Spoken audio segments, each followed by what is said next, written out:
भागातल्या वंदे भारतचे ट्रेन असतील किंवा पूर्ण किनारपट्टीचा विकास असो, आता ह्यावेळी त्या अर्थसंकल्पामध्ये पूर्ण किनारपट्टीचं मेरिटाईम डेव्हलपमेंट ज्याला आपण म्हणतो त्या पूर्ण क्षेत्रासाठी या बजेट युनियन बजेटमध्ये केंद्रीय बजेटमध्ये 25,000 कोटी आदरणीय मोदीजींनी तरतूद करून ठेवलेली आहे। त्या एका तरतुदीमुळे हे थेट जे आपल्याला इम्पॅक्ट पडणार आहे त्याच्याबद्दल आपल्याला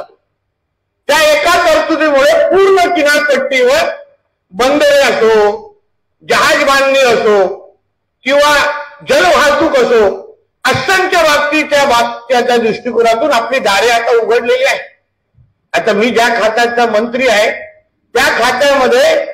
जहाज बांधणी, जहाज दुरुस्ती आणि जहाज तोडणं या फक्त 3 क्षेत्रामध्ये आज आपला भारत देश पुढच्या 5 वर्षामध्ये जे गुंतवणूक करू पाहत आहे, आज आपण 1% त्याच्यामध्ये असलो तरी 2029 पर्यंत आपण पहिल्या 5 क्रमांकावर आपला भारत देश असेल अशा दृष्टिकोनातून पावलं उचलतोय